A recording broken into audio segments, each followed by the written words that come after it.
আরো একবার শোনাবো আপনাদের মমতার বঞ্চনার জবাব ঠিক কিভাবে দিলেন অমিত শাহ। কারণ বারংবার কেন্দ্রীয় বঞ্চনার অভিযোগ তৃণমূল কংগ্রেসের তরফ থেকে তোলা হয়েছে। অমিত শাহ বলছেন, কেন্দ্রের পাঠানো টাকা নিয়ে যে দুর্নীতির অভিযোগ করা হচ্ছে, সেক্ষেত্রে ইউপি আমলের থেকে মোদী আমলে বেশি টাকা দেওয়ার দাবি অমিত শাহের বাংলাকে। সভামঞ্চে দাঁড়িয়েই সেই হিসেব দিলেন স্বরাষ্ট্রমন্ত্রী। ইউপি আমলে যে টাকা দেওয়া হয়েছিল মোদী সরকার তার থেকে 3 গুণ 3.5 গুণ বেশি টাকা দিয়েছে। ঠিক কি বললেন অমিত শাহ, শুনুন। ममता जी को मैंने कई बार पूछा, वो उल्टा हमें हिसाब पूछती है कि मोदी जी ने बंगाल के लिए क्या किया। ममता दीदी, आप मेरा भाषण जरूर सुन रही होगी। मैं हिसाब लेकर आया हूं, कान खोलकर सुन लीजिए, हिसाब लेकर आया हूं। जिस सरकार में आप मंत्री रही, यूपीए सरकार, जिस सरकार को आपने समर्थन किया, उसने 2004 से 14 में बंगाल को क्या दिया? ग्रांट इन एड और डिवोल्यूशन का सिर्फ 2 लाख करोड़ रुपया दिया। और मोदी जी ने 2 लाख करोड़ के सामने 10 साल के सामने 9 साल में 6,70,000 करोड़ रुपया देने का काम नरेंद्र मोदी जी ने किया। और 1,80,000 करोड़ रुपया नरेगा में 3.5 गुना ज्यादा हमने दिया। आप धरना करती हो? जब आप मंत्री बनकर बैठी थी, मुख्यमंत्री बनकर सरकार का समर्थन कर रही थी, पैसा कम मिलता था। यूपीए सरकार ने 14,000 करोड़ रुपया दिया, मोदी जी ने 54,000 करोड़ रुपया देने का काम किया। और नरेगा, ग्राम सड़क योजना, आवास योजना, आजीविका मिशन और नेशनल आजीविका मिशन में 1,80,000 करोड़ रुपया देने का काम भारतीय जनता पार्टी ने किया है। और नेशनल हाईवे के लिए टोटल 70,000 करोड़, लगभग 16,000 करोड़ रेलवे में, बंदरगाह में 1,000 करोड़, सिंचाई के लिए 3,000 करोड़, कुल मिलाकर आपके 2 लाख करोड़ के सामने भारतीय जनता पार्टी ने 8 लाख करोड़ से ज्यादा रुपया देने का काम भारतीय जनता। আপনাদেরকে শোনালাম অমিত শাহ, তিনি দুর্নীতি নিয়ে, অর্থাৎ যখন বারংবার এ রাজ্যের সরকার, শাসক দল তৃণমূল কংগ্রেস, তারা অভিযোগ করছেন, কেন্দ্রীয় বঞ্চনার অভিযোগ করছেন, কেন্দ্রীয় বঞ্চনার প্রতিবাদ করছেন, সেই সময় দাঁড়িয়ে অমিত শাহ বাংলায় এসে রীতিমতো খতিয়ান তুলে ধরলেন যে ইউপিএ সরকার বাংলাকে কত টাকা দিয়েছে আর মোদী সরকার বাংলাকে কত টাকা দিয়ে চলেছে। দুর্নীতি নিয়ে রীতিমতো মমতা বন্দ্যোপাধ্যায়কে চ্যালেঞ্জ অমিত শাহের। হিম্মত থাকলে জ্যোতিপ্রিয়, পার্থ, অনুব্রতকে সাসপেন্ড করুন। ভাতিজার নাম বলে দেওয়ার ভয় পাচ্ছেন দিদি। টাকা নিয়ে সংসদে প্রশ্ন করার বিষয় নিয়েও কটাক্ষ। সংসদেও বদনাম করেছে তৃণমূল। মোদী যে টাকা দেয়, তৃণমূল সেই টাকা গরিব পর্যন্ত পৌঁছতে দেয় না। মমতার দুর্নীতির কারণে ভারতের বদনাম। দুর্নীতি নিয়ে সরাসরি আক্রমণ এবার অমিত শাহের।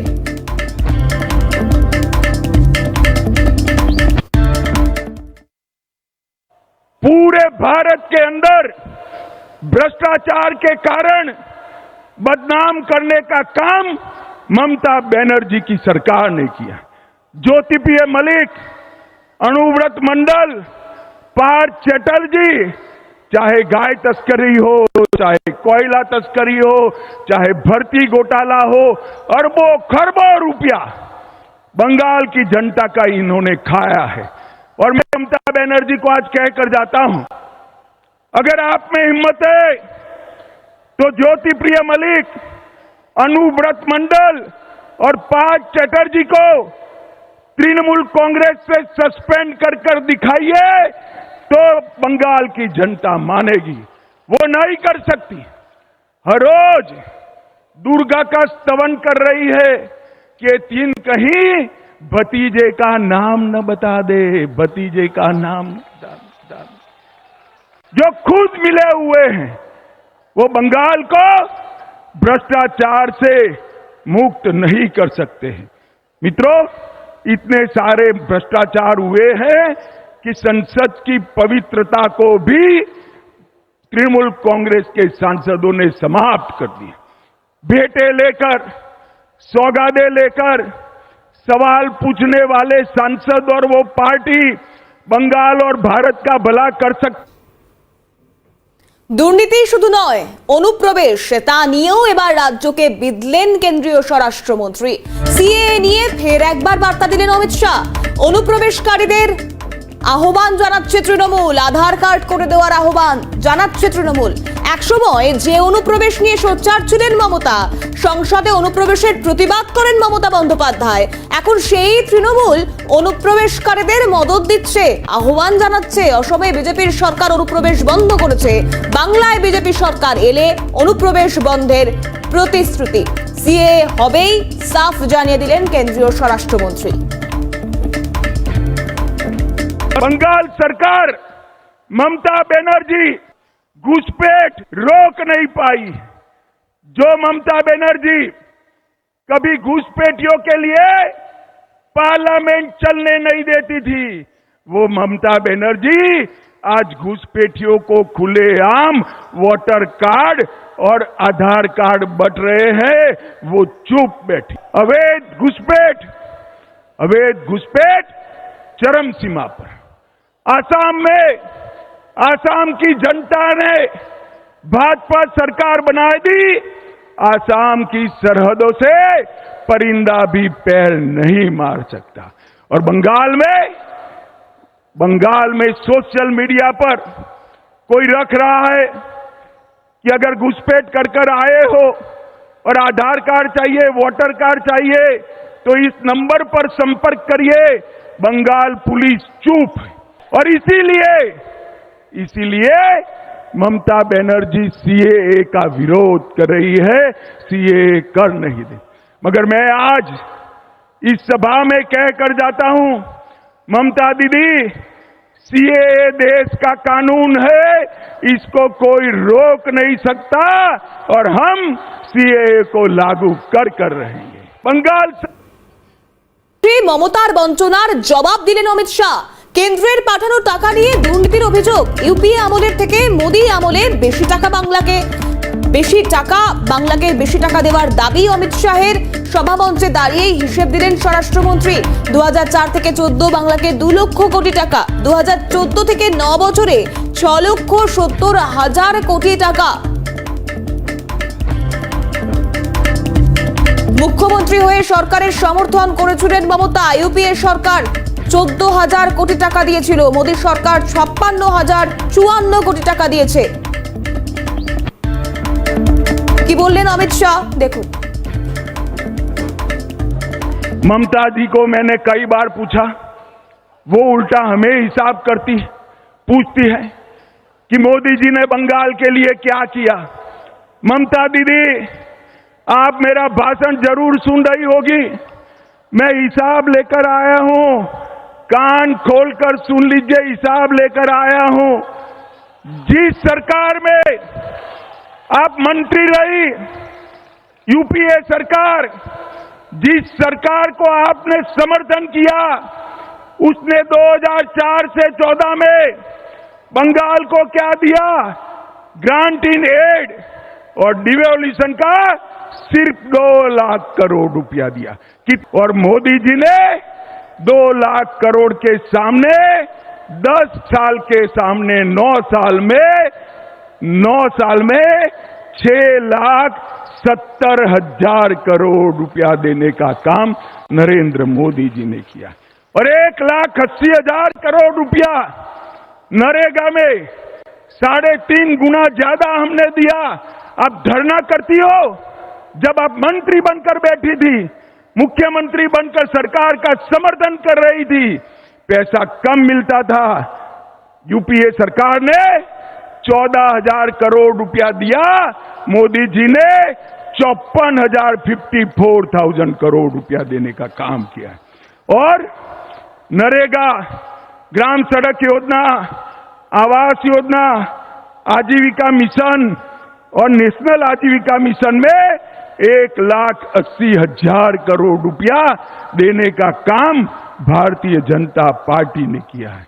और नेशनल हाईवे के लिए टोटल 70,000 करोड़, लगभग 16,000 करोड़, रेलवे में, बंदरगाह में 1,000 करोड़, सिंचाई के लिए 3,000 करोड़, कुल मिलाकर आपके 2 लाख करोड़ के सामने भारतीय जनता पार्टी ने 8 लाख करोड़ से ज्यादा रुपया देने का काम भारतीय जनता पार्टी। এই পাশাপাশি সরব হয়েছেন বাংলায় রাজনৈতিক প্রতিহিংসা নিয়ে, সন্ত্রাস নিয়ে তৃণমূলকে তোপ স্বরাষ্ট্রমন্ত্রী। একসময় বাংলায় সকালে রবীন্দ্রসঙ্গীত বাজতো, এখন সেই বাংলাতেই বোমা আর গুলির শব্দ শোনা যায়। ধর্মতলার মঞ্চ থেকে এমনটাই বললেন অমিত শাহ।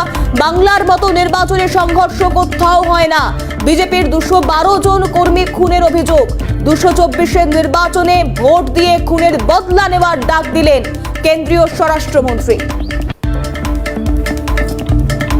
बंगाल में कभी सुबह सुबह रविंद्र संगीत सुनाई पड़ता था, वो बंगाल आज बम धमाकों से गूंज रहा है। मित्रों, बम धमाकों से गूंज रहा है। पूरे देश में चुनावी हिंसा अगर सबसे ज्यादा होती है तो बंगाल में होती है। मैं आज आह्वान करने आया हूं, अगर 26 में यहां भाजपा सरकार बनानी है तो इसकी नींव 24 के लोकसभा के चुनाव में डालकर मोदी जी को बंगाल से प्रधानमंत्री बना। 24-এর শাহী বার্তাও দিয়ে গেলেন বাংলায়। 24-এ লোকসভা নির্বাচনের সুর বাঁধলেন স্বরাষ্ট্রমন্ত্রী। ফের একবার মোদী সরকার গড়ার ডাক। 24-এর সাথে সাথে 26-এও নজর অমিত শাহের। মোদী সরকারের কাজের খতিয়ান তুলে ধরলেন শাহ। অন্যদিকে বললেন 26-এ বাংলায় পরবর্তী সরকার বিজেপি সরকার, অর্থাৎ বাংলায় 26-এ বিজেপি সরকারের ডাক। ফের একবার সোনার বাংলা গড়ার ডাক অমিত শাহের। कि आज बंगाल में 18 लोकसभा सीटें और 77 विधानसभा सीटें देकर बंगाल की जनता ने तय कर दिया है कि यहां पर अगली सरकार भारतीय जनता पार्टी की सरकार बनने वाली। मैं आज आह्वान करने आया हूं, अगर 26 में यहां भाजपा सरकार बनानी है तो इसकी नींव 24 के लोकसभा के चुनाव में डालकर मोदी जी को बंगाल से प्रधानमंत्री बनाना चाहिए। और इस बार 26 में रैली देखकर मैं स्पष्टता से कहने जाता हूं कि 26 के चुनाव में 2/3 बहुमत के साथ यहां पर भारतीय जनता पार्टी की सरकार बने। मगर इसके पहले 24 का चुनाव आ रहा है, इसमें 18 सीटें दी थी। मैं आप सभी को करबद्ध विनंती करने आया हूं, इतनी सीटें दीजिए कि मोदी जी को शपथ विधि के बाद कहना पड़े मैं बंगाल के कारण देश का प्रधानमंत्री बना हूं। ফের একবার মোদী সরকার গড়ার ডাক। দুর্নীতি নিয়ে একদিকে মমতাকে চ্যালেঞ্জ অমিত শাহের,